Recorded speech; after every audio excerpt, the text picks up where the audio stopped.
I should talk to some people who worked on the game. Let's see, long list here. So,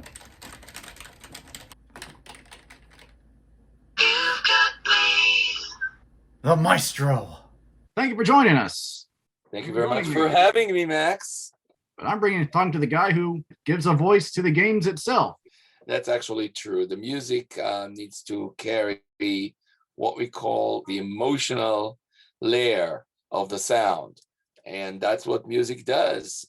Actually, music shines more than anything else during exploration time when you don't fight and you just, you know, going about your way and looking at the scenery and try to soak in the game. When we go to Fallout, post-apocalyptic, lots of dirt, everything's dirty, there's destroyed, dilapidated, and there's people surviving, people emerging from fallout shelters, and splinter groups from the government who form their own factions who try and take their piece in the world. How do you compose music for this sort of world? The way I was thinking always about Fallout is exactly the way you describe it. Everything is shattered to pieces. Everything is basically scrapped. And so I took this scrap and tried to make music out of that. I used in all the Fallouts lots of things and elements that I was imagining being thrown around, and took them and played and recording them and created something musical and rhythmical out of things that were not really meant to be musical instruments. This is one way for me to. The other way is actually take musical instruments, but really treat them as destroyed.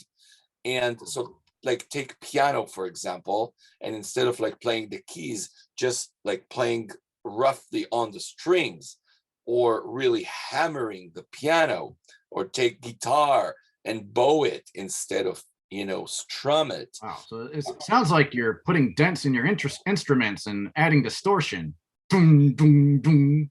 Yeah, well, again, using everything to sort of like describe what I imagine and what I see, which is a shattered and destroyed world, and people that are trying to actually emerge, and they need to go about their life, and music is part of life. Of And course. since they don't have like the means to do like classical music Mm. or well played music, they still have the urge in them to create something. So I took this something, and this is how the sport is built. I started with Fallout Tactics this way, Fallout 3, and then in New Vegas, I actually veered away towards something that is more twangy, because as we know,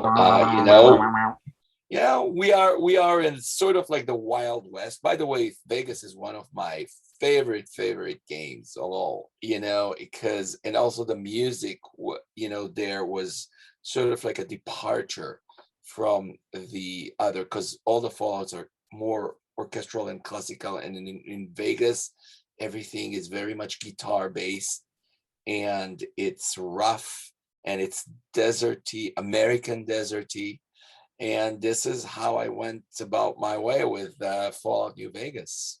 So you're using music from the 50s and 60s, and then the game, well, the bombs start dropping off in 2077. How come we're hearing all classic music, but we're not hearing any Norwegian death metal? Did no one come up with that in this universe?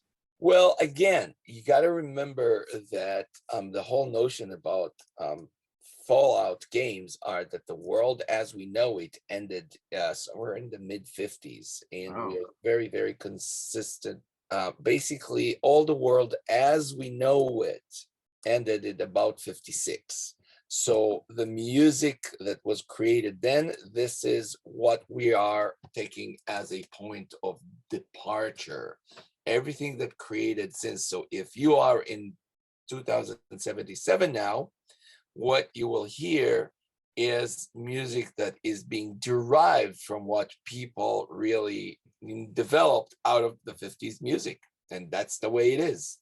Some things just stopped in 1956 and just persisted. In a parallel reality. Well, it definitely creates a lot of questions and theories. So thanks for the insight on that. So the Fallout games use real existing classic pop and rock music to give that neo 50s theme. What are your favorites that you like to hear on the Fallout radio? I'm like a really real sucker for the oldies. But for Vegas specifically, listened a lot to all music that has to do with guitar, any like Johnny Cash style or any other music that featured guitars. This is what really did it for me in Vegas. So good. So New Vegas is definitely more of the guitar game. Yep.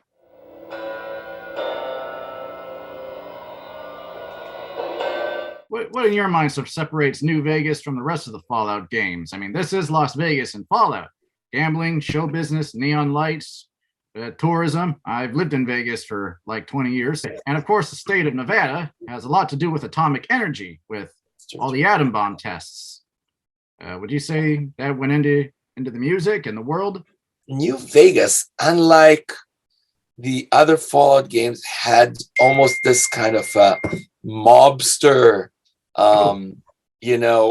feel to it.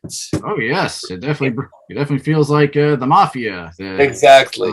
And so like old gangster movies. Exactly. So I was really right away thinking about movies like The Untouchable, The Godfather. So the whole crime element in Vegas was way stronger.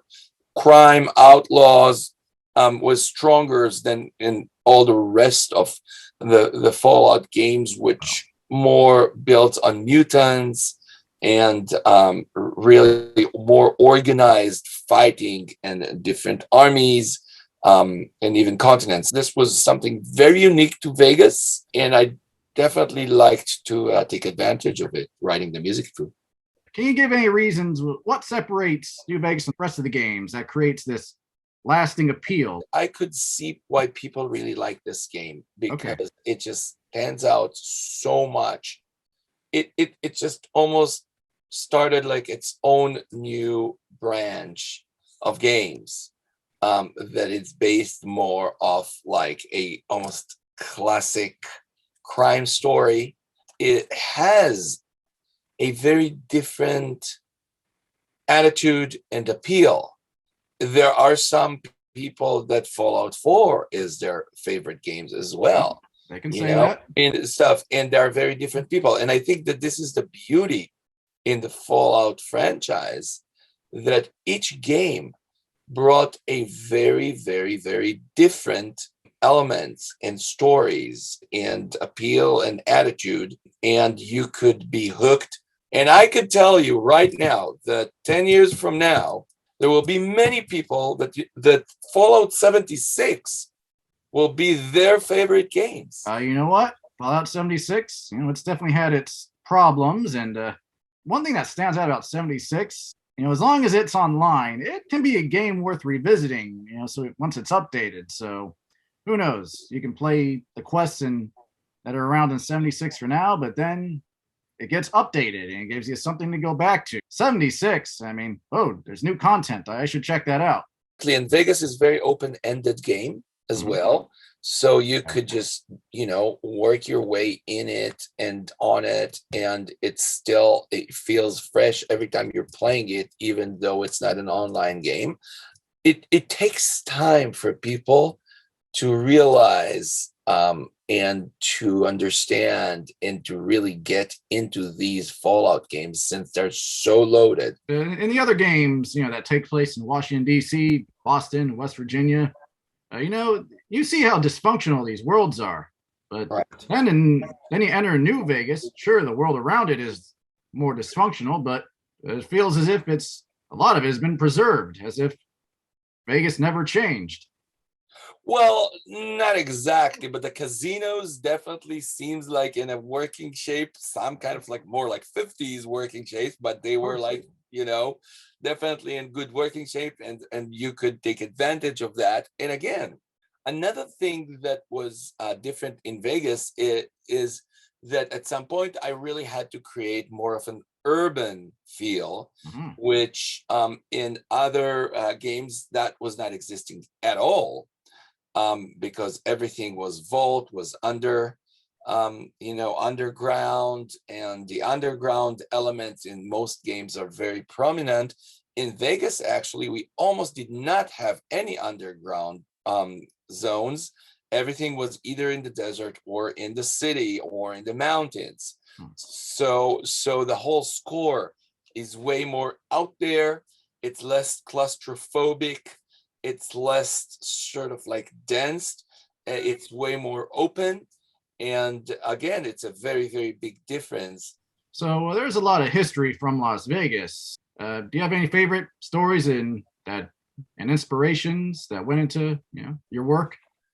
I've always remembered the story about the Hilton Flamingo and how the Oh, whole thing started. And I myself, I kind of like, I really like going to Vegas from time. I'm not a big gambler, but I just really like the electric, you know, atmosphere there. That people are always seems to be just happy, and no matter if they're winning or mhm. losing, they're happy. There is something totally surreal about Vegas, which I really like, because in our day-to-day life, we are embedded in reality so much, in our reality. By the time that if you enter a Vegas hotel, no matter what, you are being surrounded, completely evoked by their own man-made reality, which to me is such a great escape. Any thoughts on that? My documentary or my Bobblegeddon project? I think that this is really, really, really great that people are actually supporting the community in any ways, and making these kind of documentaries is definitely a big contribution to our community Yeah. and the gaming community, and the Fallout community, which, as you know, is big. So that's like paying homage to our community. So kudos. This was Inon Zur's birthday weekend. Let's wish Inon Zur a happy birthday. Happy birthday! Happy birthday, Inon. Let's wish him a happy birthday.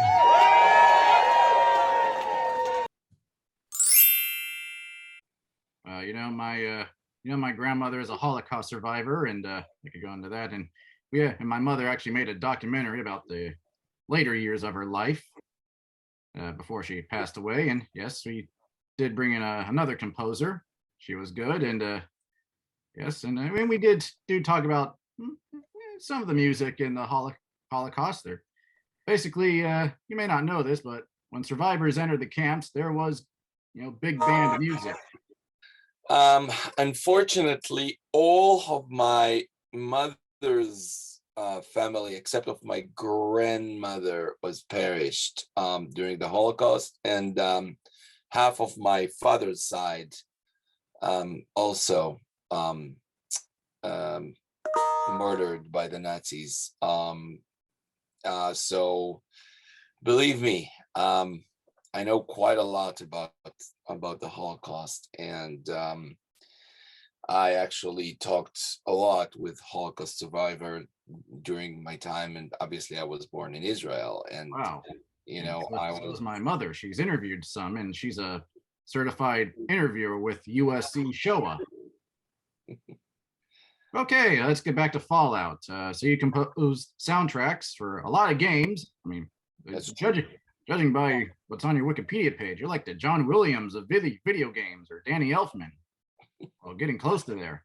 I don't know about that, but yes, definitely. I composed music for more than 100 games, and lots of them are AAA. And I'm keeping on doing that today, writing music for lots of exciting games. I've always remembered the story about the Hilton Flamingo and how the whole thing started. And I myself, I kind of I really like going to Vegas from time. I'm not a big gambler, but I just really like the electric, you know, um, atmosphere there. That people always seems to be just happy, and no matter if they're winning or losing, they're happy. There is something totally surreal about Vegas, which I really like, because in our day-to-day life, we are embedded in reality so much, in our reality. By the time that if you enter a Vegas hotel, no matter what, you are being surrounded, completely evoked by their own man-made reality, which to me is such a great escape. It's like each casino and hotel is like one of those mega cities in Judge Dredd. Exactly, One. and you don't mind being surrounded by this and sort of surround yourself to this, because it doesn't matter, that after 24 hours or 48 hours, you will be back to your reality. And some parts of your reality are, are great. So there's nothing to complain, but just the feel of change. And this is also the way I looked at Vegas was really influenced by the feel of what I wanted to sort of let's take the heat, for example. Okay. The heat is a huge element in Vegas, already in at the beginning of May, they're already sizzling in 115. Okay. And it also has a big part of the music. So all the music is sort of crunchy. It is uses a lot of high frequencies and almost hurting your ears frequencies, because I wanted to bring sort of this feel that you're being all the time blasted by just unsurpassed heat. Oh, yeah, like the heat's gonna get to you, so you gotta drink more. Yep. And it's probably gonna make you more angrier. That could be. That's what heat does. It can really raises your rage. That's okay. True. You're still composing for games, probably some you signed the NDA for, including the upcoming Starfield game, which is going to be Bethesda's, space epic. All right. But besides that, how has COVID-19 changed your music making process in the last 2 years? I mean, I imagine it where you work in an office, compose music, and then you play with a big band, next to a projector. Again, the only big changes was that I was not able to record live people, which was, it was definitely disturbing. Mm-hmm. Other than this, I was actually going about my way, because as you could see, I'm here in my studio and I'm always, working here alone. Mm-hmm. But many times now I'm bringing here people and people that are helping me in this. I was not able to do that. So COVID, like everybody else, had its own, effect on what we do. Lucky enough, gaming world was, I'd say, almost benefiting from the COVID situation, because many people just stayed at home and played more games. So development of games definitely got hammered and got slowed so much. Starfield, for example, was supposed to be out in 2020. Now it's going to be out in 2023. All right. Well, you know what? I know people can get impatient, but I think delays can help. Delays definitely could help. And just gives the developers more time, though. Yeah, Bethesda. I think New Vegas could have benefited from, maybe another year in development, but I still like it for what it is. Yep. Me too. I know things are changing. I know we're now in the TikTok era where video editing's got to be more quicker and everything needs to move quicker. Everything needs to be resolved faster. People don't really take time to think about stuff. For them, it's going to be too slow.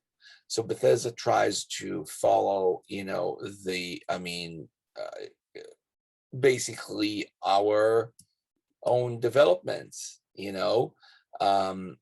so I think that if games like Vegas and 3 would be coming out right now, the young audience would have a little bit harder time to sort of like keep up with this, you know. And again, that's the beauty of it. There are generations, and for each generation, there is whatever this generation creates. And don't forget also that there is a new generation of programmers that Bethesda has. And these programmers and idea makings and, concept artists, they have their own notions and their own idea of how a game needs to be conceptualized and be played. And it makes a lot of difference. We are not really standing still with the same people. I mean, we're just moving forward no matter what. And sometimes to our, let's say, our older fans or the more traditional fans, it is a little bit harder to accept. But then it's like me, I like many times to go back to an old book and just read it again and enjoy it, Yeah, or you watch Spaceballs and be like, wait, I didn't see that before. Well, every time you watch Spaceballs, it's just like, I don't believe this movie ever made, but that's okay. But you keep on watching it. Okay. Hello there. I'm the virus. Got anything to say to me? Get your vaccine to keep me from getting closer.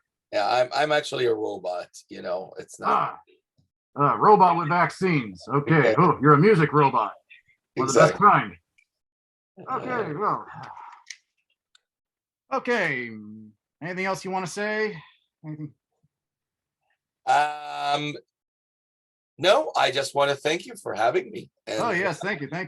And good luck. Let me know whenever the document is ready. Okay, well, the other one is called Lost New, a Fallout Snow Globe road trip, and who knows, the other one maybe sometime later in 2023, because the next Snow Globe trip is going to be in November around when the Nellis Air Force show is.